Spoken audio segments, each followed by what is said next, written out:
English medium वाले हैं ना यहाँ पे?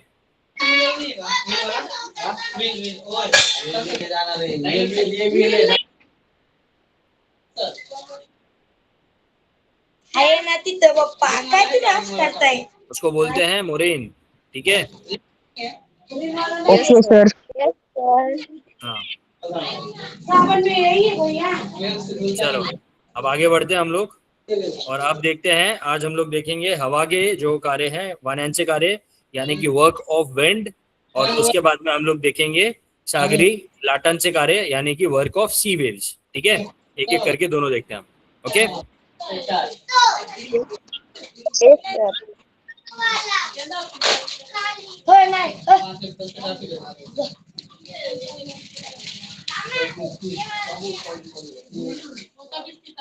चलो एक सेकंड में आपके साथ शेयर कर रहा हूँ ये पीडीएफ जो था। Okay sir. यस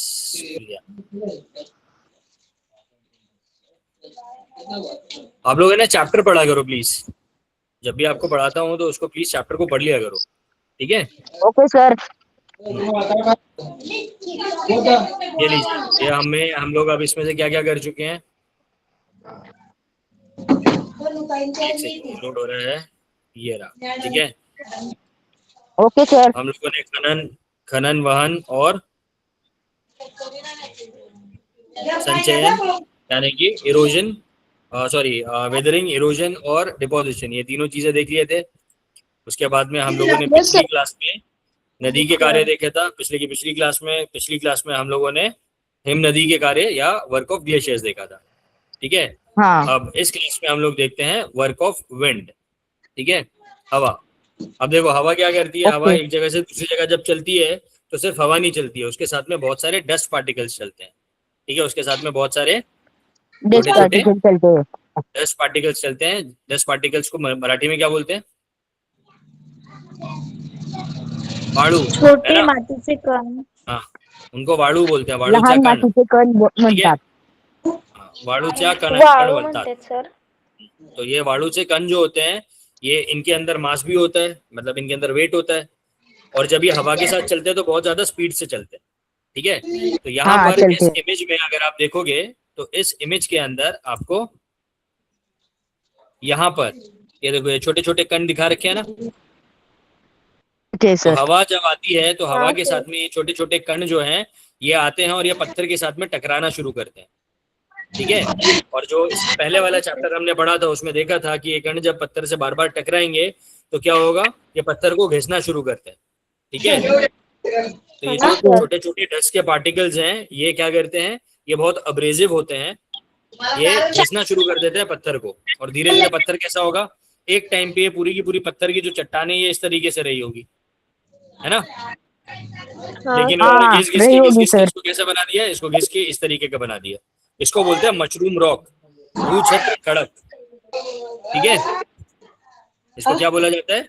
इसको बोलते हैं भूछत्र खड़क या मशरूम रॉक। अब मशरूम रॉक क्यों? क्योंकि आप लोगों ने मशरूम खाया क्या? इस तरीके का होता है मशरूम, है ना?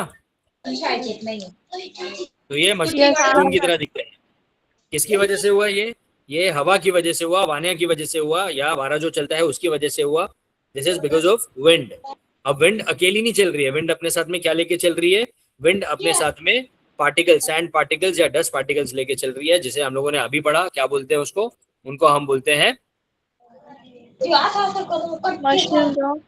वाळूचा कण, ठीक है?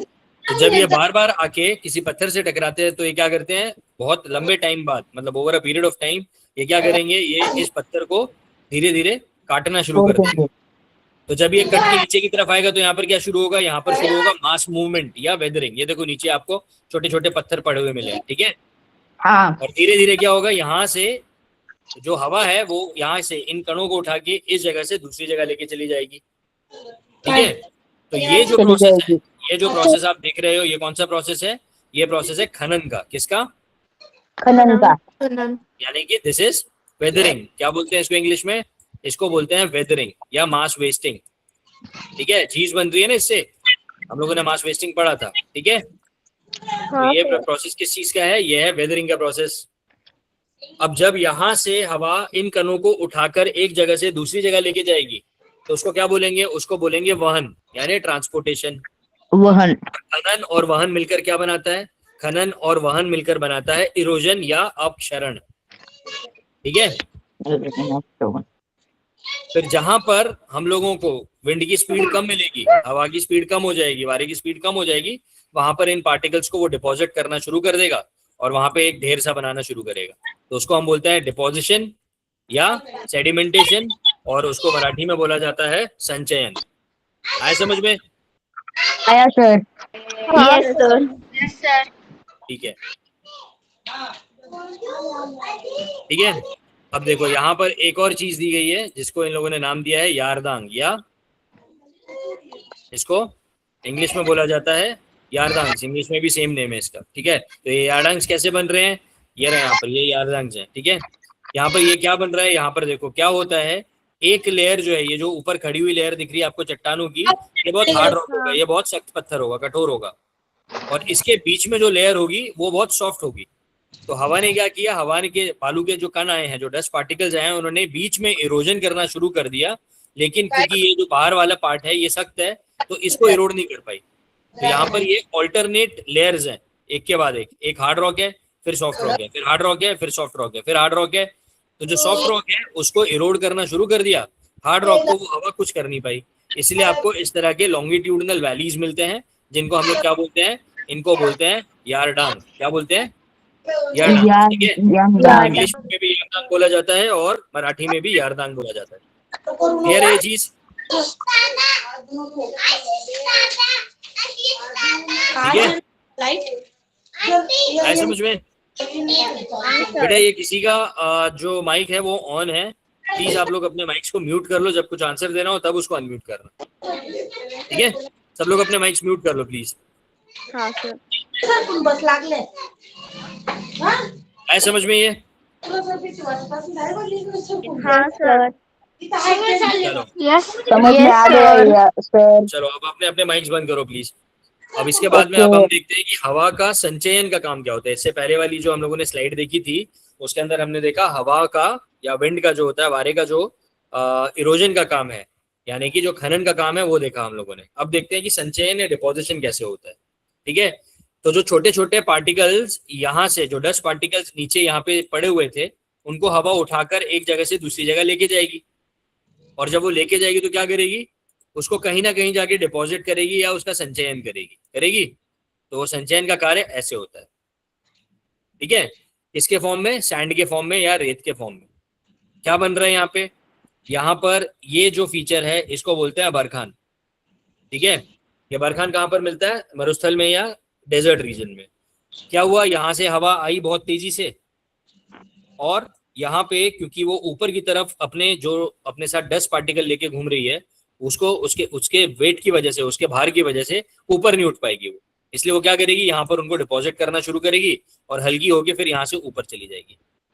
ठीक है, इस तरीके से ये डिपोजिशन का प्रोसेस जो है वो शुरू हो जाता है। ठीक है, वैसे ही जब वो लॉन्गिट्यूडनल इस तरीके से रेत को, देखो इस तरीके से पतले पतले चैनल्स में, लॉन्गिट्यूडनल यानी पैरेलल चैनल्स में वो अपनी सैंड को जब ट्रांसपोर्ट कर रही है और उसको डिपॉजिट कर रही है, उसका संचयन कर रही है, तो उसको क्या बोलते हैं, उसको बोलते हैं सईफ। ठीक है, तो ये जो सईफ होती है किसकी तरह होती है, ये एकदम लंबे लंबे होते हैं, सोड की तरह, तलवार की तरह। ठीक है, ये सीधे होते हैं, लेकिन बारखान कैसे होते हैं, ये होते हैं क्रिसेंट शेप। क्रिसेंट यानी जो चांद देखा ना आप लोगों ने, चंद्रमा है ना, उसका इस तरीके से शेप होता है क्रिसेंट का। तो अगर इसको इन्वर्ट कर दोगे तो ये चांद जैसा शेप आया इसका, है ना, तो इसको बोलते हैं क्रिसेंट शेप, CRESCENT, क्रिसेंट यानी चंद्रमा के आकार का। ठीक है, तो चंद्रकोरी का जो आकार है यहाँ पर दिया हुआ है देखो, तो चंद्रकोरी से आकार का ये जो टेकड़ी बनती है, जो इस तरह के ड्यून्स बनते हैं, उसको हम लोग बोलते हैं बारखान। जब तलवार की तरह लंबी लंबी ड्यून्स बनाने शुरू करती है तो उसको बोलते हैं सईफ। ठीक है, कहीं कहीं पे जैसे कि अगर हम लोग मिडिल ईस्ट घूमने गए हैं, दुबई वगैरह, अगर अरेबिक पेनिनसुला में गए हो, तो वहां पर आपको देखने को मिलता है, वहां पर जो मरुस्थल है वहां पर आपको इस तरह के रिपल मार्क्स, इस तरह के, मतलब जैसे यहाँ से कोई पानी बहकर गया है वैसे मार्क्स देखने को मिलते हैं, क्योंकि हवा यहाँ से बहुत नीचे की तरफ बहती है और एकदम पैरेलल बहना शुरू कर देती है, तो यहाँ पे डिपोजिशन करना शुरू करेगी। ठीक है, इनको बोलते हैं हम लोग रिपल मार्क्स। ठीक है, तो ये वेव लाइक पैटर्न होते हैं, लहर की तरह जो होते हैं, लाटा की तरह वैसे पैटर्न होते हैं, इसलिए इसको रिपल मार्क्स बोला जाता है। ठीक है, आए समझ? यस सर, समझ में आया। जब बहुत छोटे छोटे जो माइक्रो पार्टिकल्स होते हैं डस्ट के, ठीक है, बहुत अति सूक्ष्म कण जो होते हैं, वो एक जगह से दूसरी जगह लंबे दूरी तक जब ट्रैवल करते हैं और वहां पे जाके सेटल होते हैं, तो उनको बोलते हैं लोएस।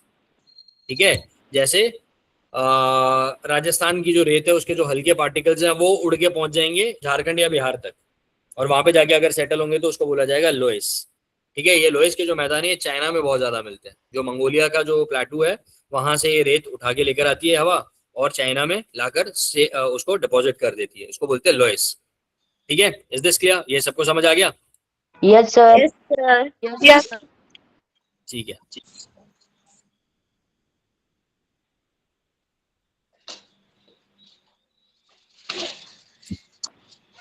चलो अब आगे बढ़ते हैं और हम देखते हैं अगला वाला पार्ट।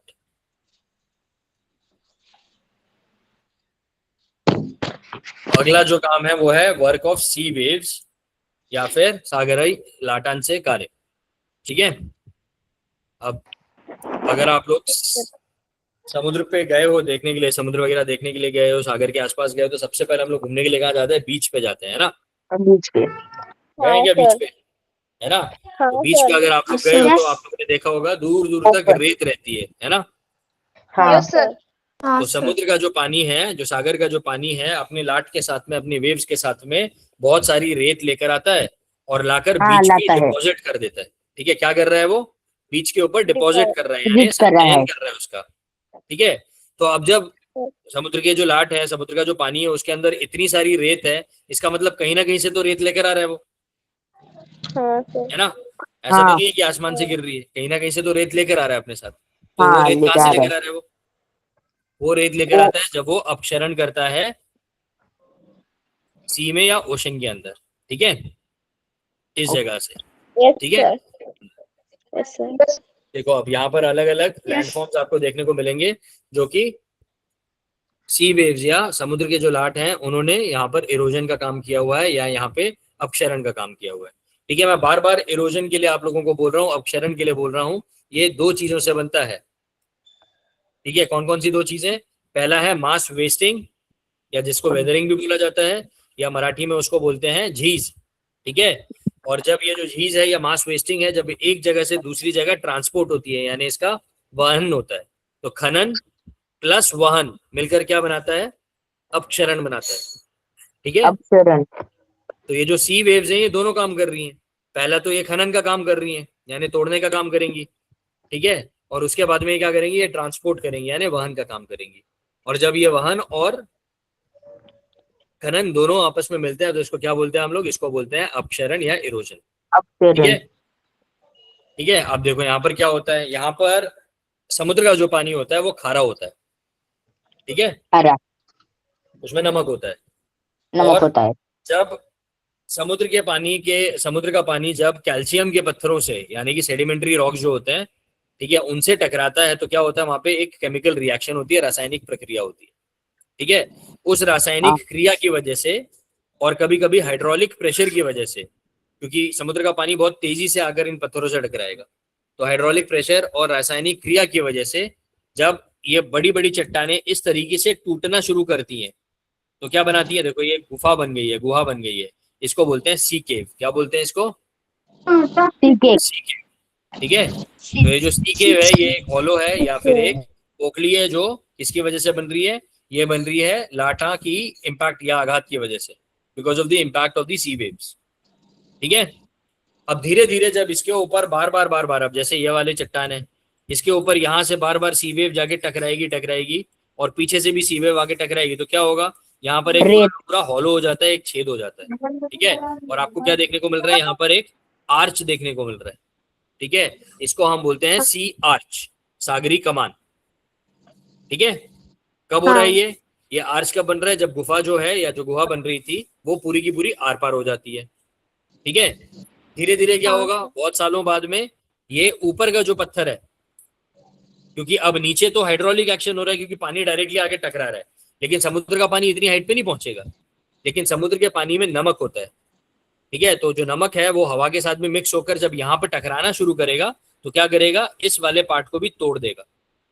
और जब वो इसको तोड़ देगा तो हमें क्या मिलेगा, इस तरीके से बस एक खंबे जैसी आकृति दिखती है, स्तंभ जैसी आकृति दिखती है, जिसको हम बोलते हैं सागरी स्तंभ या सी स्टैक। ठीक है, सागरी स्तंभ। आए समझ? हाँ सर। Yes sir. ठीक है, ऐसे बहुत सारे सी स्टैक्स हैं, ऐसे बहुत सारे सी आर्च हैं, ऐसे बहुत सारे सी केव्स हैं जो आप लोगों ने देखे होंगे। एलिफेंटा केव्स गया है क्या कोई? एलिफेंटा केव्स घूमने गए हो आप? बॉम्बे के पास में, मुंबई के पास में आपने नाम सुना होगा एलिफेंटा केव्स का। Yes sir. हाँ, तो एलिफेंटा केव्स अगर आप घूमने के लिए जाओगे तो आपको इस तरह की सी केव्स या सी आर्च वगैरह देखने को मिलेंगी वहां पे। ठीक है, अगर आप लोगों ने मलेशिया वगैरह की घूमने का ऐड देखा है, मलेशिया वगैरह का, अगर टूरिस्ट जो उनके जो टूरिस्ट डिपार्टमेंट है वो एडवर्टीजमेंट्स वगैरह बनाते हैं तो वो आपको इस तरीके का कुछ दिखाते हैं, सी स्टैक। ठीक है, यस सर। Yes sir. ठीक है, तो वहां पे आपको इस तरह का सी स्टैक देखने को मिलेगा।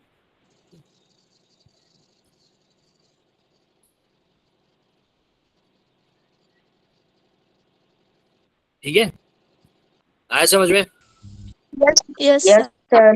Yes sir. तो ये कौन सा फीचर, ये कौन सा काम है सागरी लाटों का? ये काम है इरोजन का, अपक्षरण का। अब जब यहाँ से पत्थरों को तोड़ रही है तो यहाँ से जो डस्ट, जो पार्टिकल्स निकलेंगे, जो यहाँ से गाढ़ निकलेगा वो कहाँ जाएगा, वो समुद्र के पानी में मिक्स होगा और एक जगह से दूसरी जगह उसका वहन होगा, और वहन होकर कहाँ पर आके डिपोजिशन होगा, सी बीच के ऊपर। सी ठीक है, बीच के कहाँ पर ऊपर। होगा? सी बीच के बीच के ऊपर। ऊपर। है समझ में ये? ऊपर। Yes sir. ठीक है, यस सर। तो ये है हमारे इरोजनल Yes, फीचर्स sir. समुद्री लाटा के। ठीक है, अब इसके Yes, बाद sir. में हम लोग देखते हैं जो समुद्र के डिपोजिशनल फीचर्स है वो क्या होता है। ये है डिपोजिशन। सबसे पहले बीच देखो, पुलन। ठीक है, क्या होता है यहाँ पर, ये जो फाइन सैंड है, जो वाड़ू होती है, उसका बहुत लंबे एक्सटेंशन पर ये आकर डिपोजिशन करता है, जिसको हम लोग बोलते हैं बीच। ठीक है, कभी कभी क्या होता है, कभी कभी ये जो डिपोजिशन होता है ये एक लंबे इस तरह की आकृति के साथ होता है, एक लंबा डिस्टेंस होगा और बहुत पतली सी पट्टी होगी। इसको बोला जाता है, क्योंकि ये रेत है पूरी की पूरी, सैंड है, इसलिए इसको बोला जाता है वाड़ूचा दांडा या फिर सैंड बार। ठीक है, हाँ सर। समझ? Yes sir. Yes sir. Yes sir. ठीक है, और सर आप मेरे को स्क्रीन नहीं दिख रही आपकी। स्क्रीन नहीं दिख रही? बाकी तो सबको दिख रही है, बाकी सबको दिख रही है स्क्रीन। सर मुझे नो सर। किसको नहीं दिख रही है? नहीं दिख रही? नहीं सर, दिख रही है। यस सर, दिख रही है। आप दिख रही है सर। अब दिख रही है है ना? सर। हाँ ठीक है, चलो गुड। तो यहाँ पर आपको ये, आपको यहाँ पर ये जो दिख रही है आकृति, ये है सैंड बार। ये सैंड बार कब बनता है? जब समुद्र के बीच में एक लंबी सी पट्टी के ऊपर पूरा का पूरा रेत का डिपोजिशन हो रहा है। देखो यहाँ पर एक सैंड बार है, यहाँ पर एक सैंड बार है, ये रहा। ठीक है, हाँ। ठीक है, अब कभी कभी क्या होता है, ये जो सैंड बार होता है ये क्या करता है, ये जैसे यहाँ पर भी आपको पानी दिख रहा है, यहाँ पे भी पानी दिख रहा है, तो सैंड बारों के बीच में जो पानी होता है, जो सैंड बार्स के बीच में पानी होगा, उसको क्या बोलते हैं हम? उसको क्या बोलते हैं हम? ठीक है, उसको बोला जाता है लगून। ठीक है, यस सर। ठीक है, ये है डिपोजिशनल फीचर्स किसके? समुद्र के पानी के या समुद्री पानी लाटा के। के। आया समझ में? Yes sir. Yes sir. Sir आप स्क्रीन नहीं दिख रही बार बार। हाँ ठीक, मैं वो स्क्रीन अभी नहीं दिखेगा, अब दिखेगा, अब दिखेगा। ठीक है, ओके। Yes sir. क्लियर है ये समझ आ गया सबको? Yes yes sir. ठीक है, यस सर। ठीक है, चलो अब आपकी टेक्स्ट बुक में जो है उसको देखते हैं जल्दी जल्दी से क्या है, उसके बाद में हम लोग करेंगे क्विज। ठीक है, एक सेकंड दो मुझे, बस आपकी टेक्स्ट बुक पे स्विच करने दो जरा। मैं यहाँ पे स्विच करता हूँ और देखते हैं आपकी बुक में क्या क्या चीजें दी हुई हैं। अगर आपको कोई डाउट है तो मुझसे पूछ लेना आप लोग। Yes sir. चलो ये है आपकी टेक्स्ट बुक। इंग्लिश मीडियम वाले बच्चे, आप लोगों के पास में बुक है ना, text book? Yes sir. Yes आप लोग अपने पेज नंबर 34 पे आ जाओ और वहां पर आओ, और मुझे अगर कुछ डाउट है तो मुझसे पूछो, हम लोग एक एक करके इसको कवर करते हैं वापस से, आपकी जो टेक्स्ट बुक में दिया है। ठीक है, सबसे पहले आप लोगों ने क्या देखा था, इरोजनल काम देखा था या खनन कार्य देखा था। तो खनन कार्य में आप देखो सबसे पहले क्या बन रहा है, भूछत्र खड़क। ठीक है, भूछत्र खड़क यानी कि मशरूम रॉक। मशरूम। ठीक है, सबको समझ आया कैसे बनते हैं mushroom rock? Sir. Yes yes sir. Yes sir. Sir. Yes sir. Yes sir. ठीक है, तो ये भूछत्र खड़क बनता है जब हवा के अंदर जो कण होते हैं, जो वायु के कण होते हैं, वो आके पत्थर के साथ टकराते हैं और उसको तोड़ना शुरू करते हैं। तब बनता ठीक है। है, जब वो तोड़ते हैं तो कौन सा कार्य हो रहा है उस टाइम पे, खनन का कार्य हो रहा है। खनन का कार्य। और जब जो टूटा हुआ बालू है उसको एक जगह से दूसरी जगह जब ट्रांसपोर्ट किया जाएगा तो उसको क्या बोलेंगे, उसको बोलेंगे अपक्षरण। ठीक है, दूसरी जो आकृति बनती है, दूसरा जो लैंडफॉर्म बनता है उसको बोलते हैं यारदांग। ये रहा यारदांग। यारदांग के लिए क्या कंडीशन जरूरी है कि वहां पर ऑल्टरनेट लेयर होनी चाहिए, किस किस की, एक जगह पे आपका हार्ड रॉक यानी कि कठिन खड़क होना चाहिए, और दूसरी जगह पे सॉफ्ट रॉक यानी कि मृदु खड़क होना चाहिए। ठीक है, ये रहा मृदु खड़क, ये रहा कठिन खड़क। तो जो कठिन खड़क है या हार्ड रॉक है उसको हवा काट नहीं पाती, लेकिन जो सॉफ्ट रॉक है यानी कि मृदु खड़क है उसको हवा काट लेगी। तो क्या होगा, धीरे धीरे मृदु खड़क जो है ये कम कम कम कम इसका, कम होते जाएगा। हाँ ये यहाँ पर आप देख रहे हो, यहाँ पर आपका जो कठिन खड़क है वो वैसे का वैसे ही है, और मृदु खड़क जो है उसका लेवल कम हो गया। तो आपको क्या मिलता है, इस तरह की आकृति को बोलते हैं यारदांग। ठीक है, अगर आपको इसकी एक और बार पिक्चर देखनी है, ठीक से इमेज देखनी है, तो मैं आपको दिखा देता हूँ।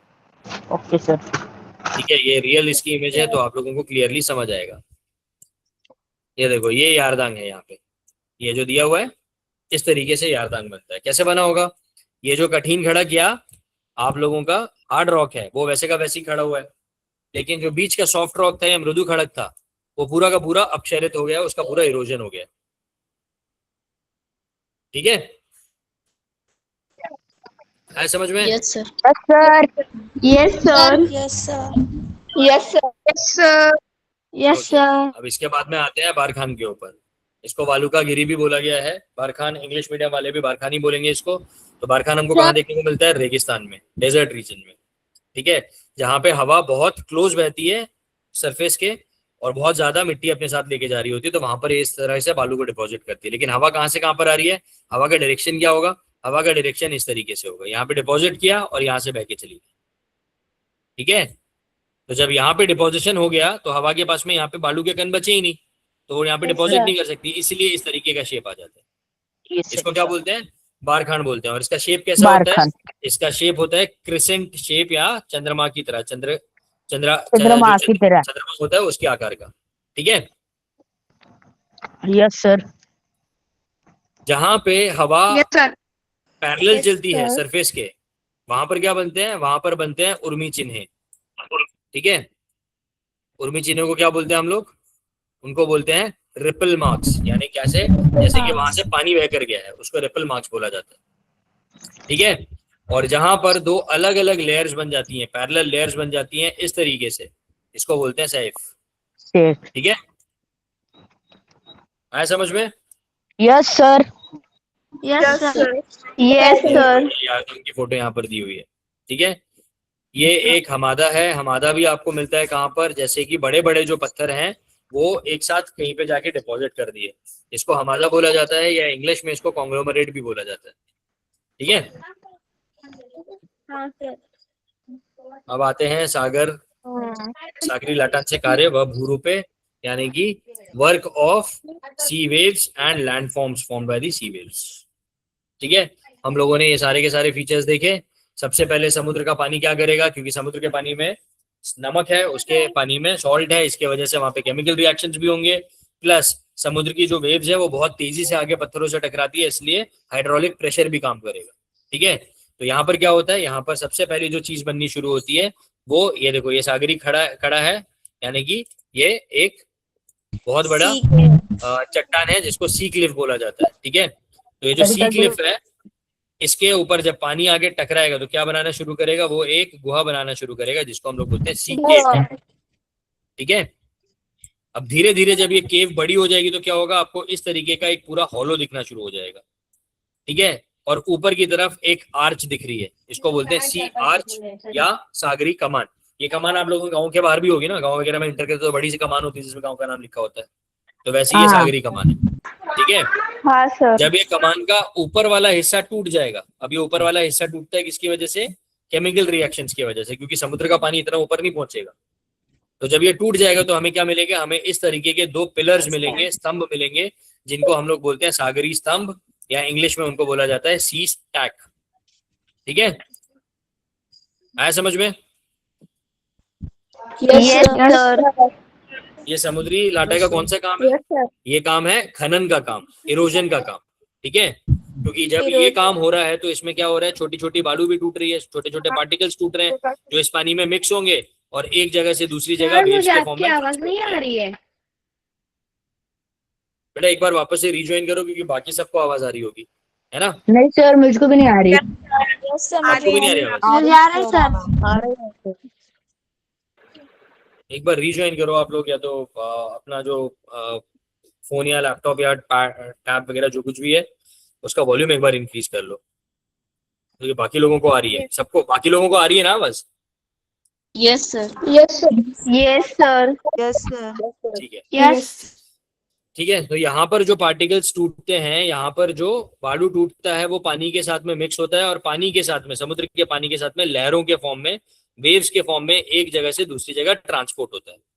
और ट्रांसपोर्ट होने के बाद कहाँ पहुंचता है वो जाकर पहुंचता है बीचेस पे, जहाँ पे वो डिपोजिशन कर रहा है।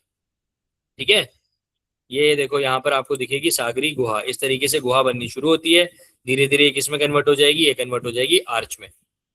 ठीक है, और ये आ गया आपके डिपोजिशन फीचर्स। ये सागरी कड़ा यानी कि क्लिफ, देखो इस तरीके से क्लिफ होता है ये। ठीक है, ये है आपका पुलन यानी कि बीच, जहाँ पे हम लोग घूमने जाते हैं। तो अब जब समुद्र अपने साथ में, समुद्र की लहरें आती हैं, वो अपने साथ में क्या लेकर आती है, बहुत सारी बालू लेकर आती हैं और लाकर यहाँ पर सेडिमेंटेशन करती हैं, या यहाँ पर आके उसका संचयन करना शुरू कर देती हैं। ठीक है, जहां पे बीच नहीं बन पाता वहां पर क्या बनाएंगी, वो वहां पर इस तरीके से सैंड बार बना देती हैं। ये रहा आपका बालूचा डांडा जिसको सैंड बार बोला गया है। ठीक है, हाँ सर।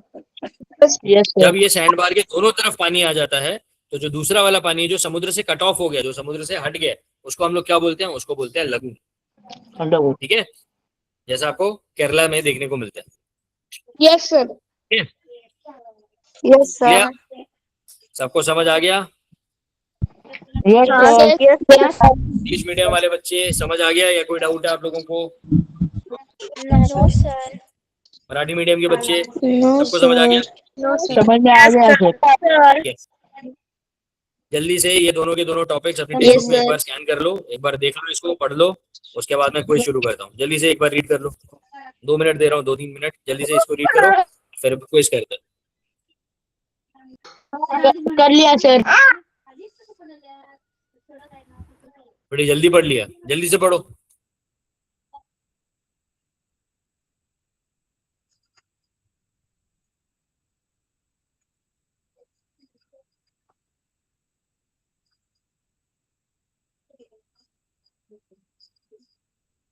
हो गया सर। हो गया सर। हो गया सर मेरा। ठीक है, अगली बार है ना मैं आप लोगों को क्विज दूंगा किसी और प्लेटफॉर्म पे जहाँ पे मुझे आप लोगों का स्कोर भी पता चले, सब लोगों के लिए रहेगी वो क्विज, फिर पता चलेगा कितने जल्दी जल्दी पढ़ते हो, कितना हो गया और कितना समझ आ गया। ठीक है, टेस्ट लूंगा फिर मैं आपका। ठीक है, यस सर। सब लोग मोबाइल फोन से लॉगिन कर रहे हो ना? Sir. Yes sir. Yes sir. Yes ma'am. चलो ठीक है, अगली बार मैं क्विज बनाऊंगा जिसमें सब लोग पार्टिसिपेट कर पाओगे। ठीक है, ओके, चलो क्विज दिखाऊं फिर मैं आप लोगों को। Yes sir. Yes sir. पिछली बार हम लोगों ने 10 क्वेश्चंस कर लिए थे शायद, है ना? यस। आज हम लोग, हाँ sir. Yes sir. Yes sir. चलो अभी मुझे बताना, हम लोग यहाँ से शुरू करते हैं। यस, चलो एक एक करके आंसर दो। कोई भी कोरस में आंसर नहीं देगा, एक साथ आंसर नहीं देगा, एक एक करके आंसर देगा, ठीक है। चलो बताओ इसका आंसर कौन देगा। दोनों में है क्वेश्चन, हिंदी और इंग्लिश में, ऑप्शंस भी हिंदी और इंग्लिश में है। तो दोनों बच्चे जो हैं English medium, Hindi medium, Marathi medium वाले, वो आंसर्स कर सकते हैं। हाँ, ये आपने ऋतुपर्णा तांबुली जो है उन्होंने हाथ रेज किया। बताओ आंसर दो। Option C. जोर से बोलो बेटा, आपकी आवाज नहीं आ रही। Option number C. सी, चलो। What is the sediment deposited at the bottom and sides of a glacier called? Very good. It is called moraine या हिमोड। ठीक है, गुड।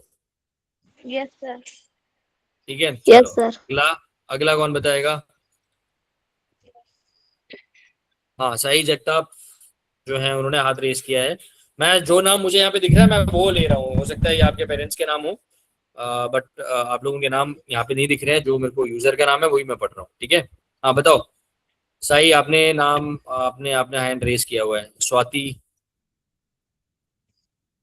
बताओ आंसर। सर जो इसका है वो हॉर्न है। हॉर्न है, ठीक है। What is the arm chair shaped landform created by glacier erosion called? पक्का हॉर्न है, arm chair shaped. Yes sir. Arm chair shaped, पक्का। यस आराम से कुछ सर क्या हॉर्न। यस। चलो ठीक है, देखते हैं। देखो गलत है, इसलिए मैंने 3 बार पूछा आपसे। एक बार देखो टेक्स्ट बुक में क्या है। ये पिछले टॉपिक में किया था, पिछली बार किया था हमने। इसको सर्क बोलते हैं या फिर हिम गवर बोलते हैं इसको, ठीक है। हॉर्न जो होता है, हॉर्न कैसा होता है, हॉर्न पहाड़ का जो चोटी होती है ना, ये इसको हॉर्न बोला जाता है। हॉर्न यानी सींग। Yes sir. Horns of a cow है ना, तो गाय के सींग होते हैं। क्लियर है। ऐसे ही देखो एमसीक्यूज में गलतियां हो जाती हैं, तो थोड़ा सा ध्यान से। चलो नेक्स्ट क्वेश्चन, कोई दिक्कत नहीं, पढ़ो। कौन बताएगा इसका।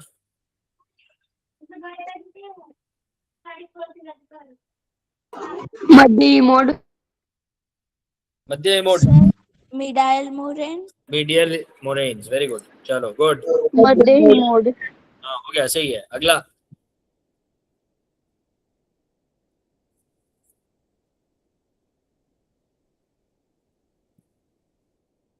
हिमोड कटक। और अभी एक बास्केट शेप्ड, देखो उसमें बोला है उसने अंड्यांच्या टोपली सारख्या टेकड्याने काय म्हणतात, क्या बोलते हैं उसको। Sir drumlins. Drumlets, good. चलो किसी ने तो पढ़ रखा है, वेरी गुड। अब ये बताओ किस टाइप की वैली बनाती है हिम नदी, किस टाइप की दरी बनाती है। Sir U shape. यू आकाराची नदी। यू आकाराची। यू आकार की, वेरी गुड। यू आकाराची। यू आकार। वी शेप की वैली नदी बनाती, ठीक है। जो रिवर होगी वो वी शेप की वैली बनाएगी। चलो अब आ गए हम लोग विंड के ऊपर या हवा के ऊपर, वारा के ऊपर। चलो अब ये आज का टॉपिक है, कौन बताएगा इसका answer. In which region is the most effective, कहाँ पे इफेक्टिव होता होगा, हाँ बताओ। ए सर। ए में, वेरी गुड। एरिडिया डेजर्ट रीजन। हम लोगों ने जो मशरूम रॉक देखा या जो हम लोगों ने बाकी के फीचर्स देखे वो सारे के सारे रेत वाले थे, है ना, तो डेजर्ट रीजन में ही होता है ये, वेरी गुड। नेक्स्ट।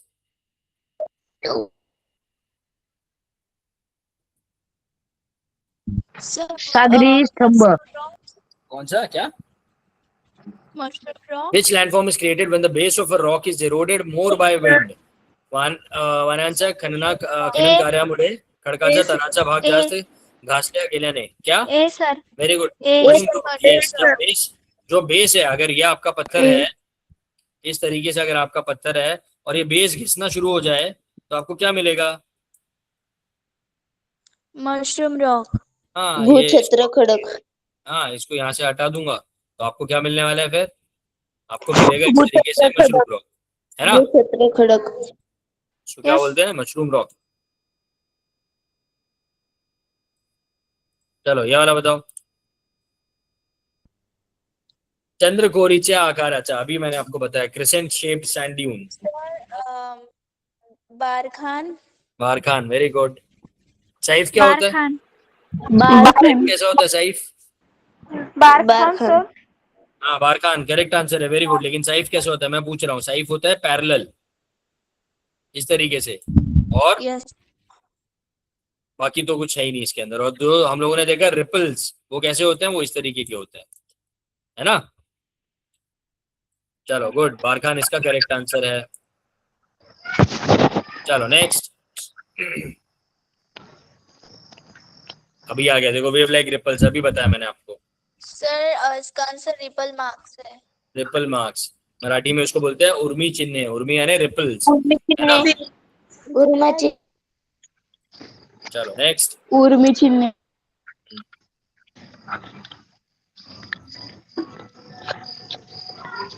करो जल्दी, ये वाला बताओ।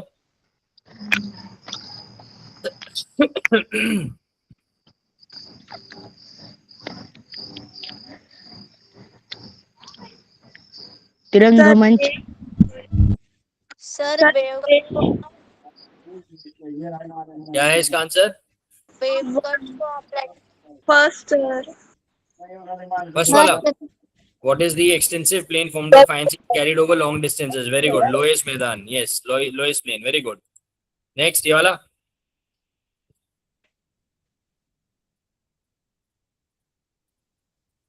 सर इसका आंसर अब ये आ गया हम सागरी लोग स्तंभ। सागरी लाटों पे, यानी कि सी सर आइसोलेटेड क्या बोलते हैं? नहीं नहीं, आइसोलेटेड सी का मान कैसे हो, सी आर्च कैसे होगा? Isolated pillar Sir, left D. After the roof of the sea is gone. मतलब कि आपका जो रूफ है, जो छत है, जो इस तरीके से छत बनी हुई है, वो सारी गायब हो गई। तो क्या बनेगा? सिर्फ ये। सागरी स्तंभ sir. Very good, sea stack, very good. चलो नेक्स्ट। इसका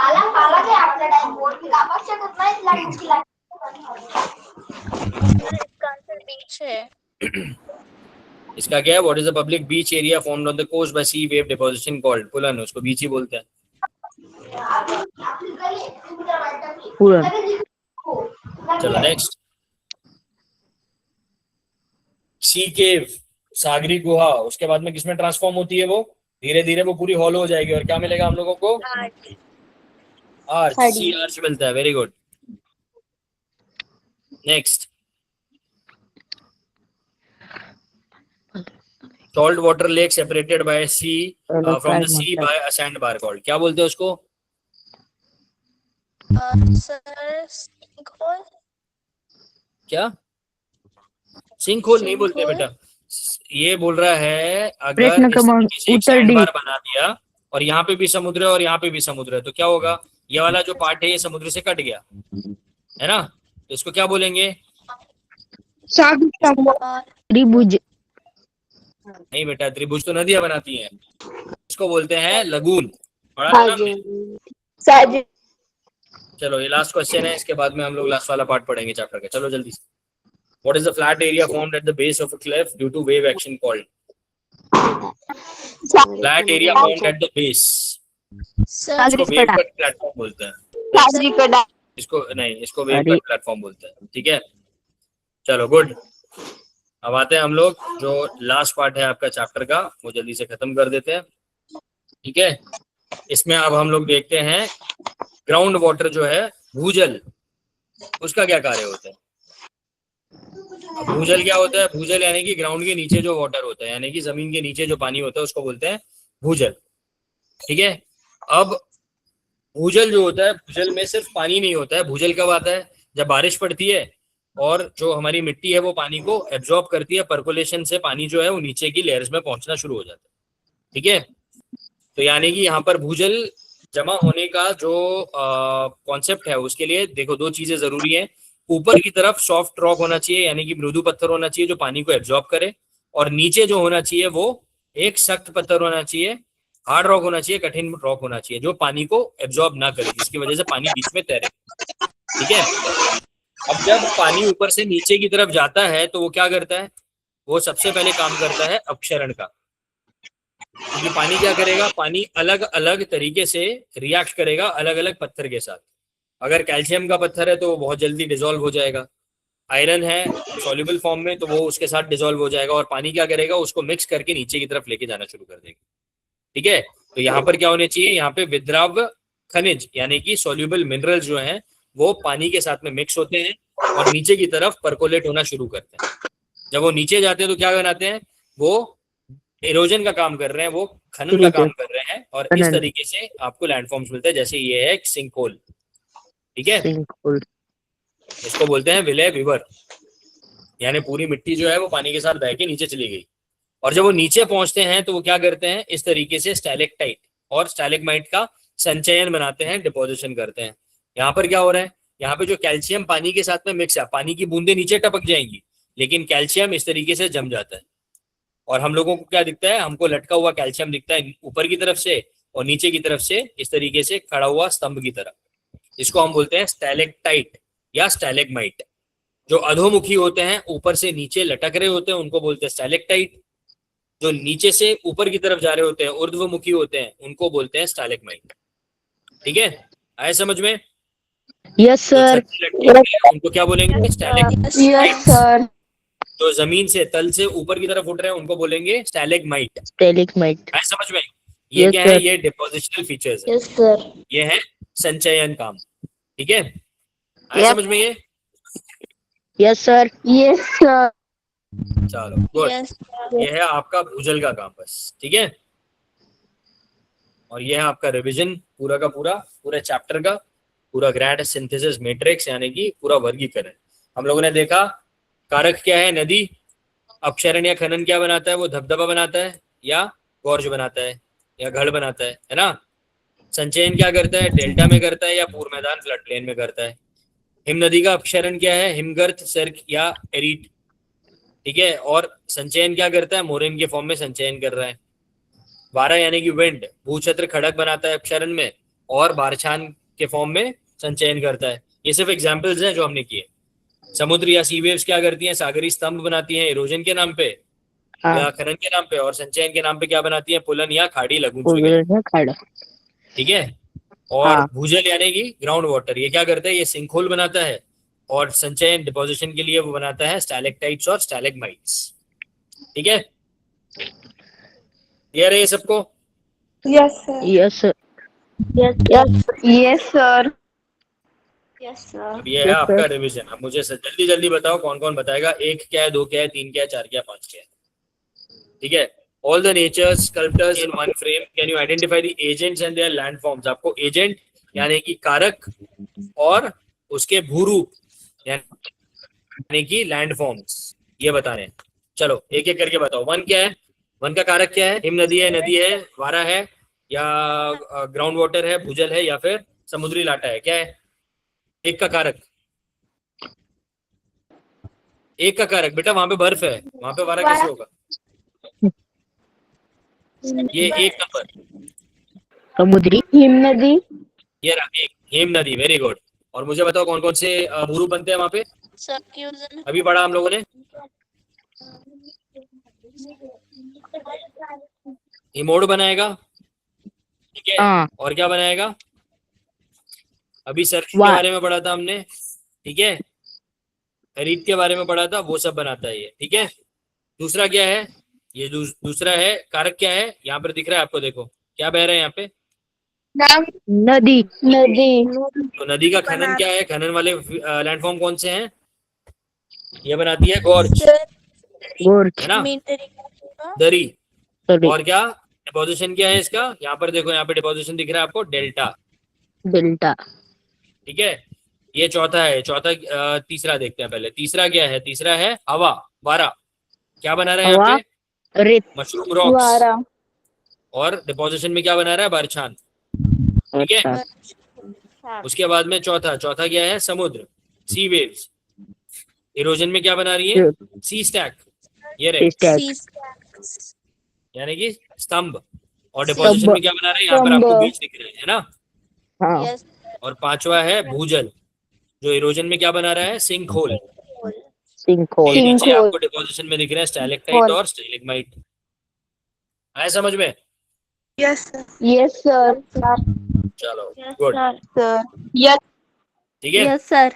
तो आपका चैप्टर खत्म हुआ। अब इसको अच्छे से पढ़ के रखना। नेक्स्ट क्लास हम लोग शुरू करेंगे क्विज के साथ में, ठीक है। और उसके बाद में हम नया चैप्टर शुरू करेंगे, ठीक है? Okay sir. किसी को डाउट है इसमें? No sir. No sir. ठीक है, चलो अब नेक्स्ट क्लास में मिलते हैं हम लोग। Bye bye sir. Bye thank you. Good night. Sir good night. Good night, bye.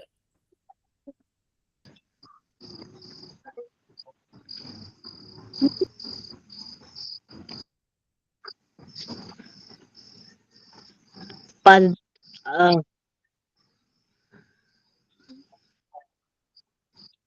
9 वाजून म्हणजे 8 वाजून 30 मिनिटाला एक क्लास आहे. आता सगळ्यांनी बॅक जायचं आहे. 9 वाजून 30 म्हणजे 8 वाजून 30 मिनिटाला यायचं आहे.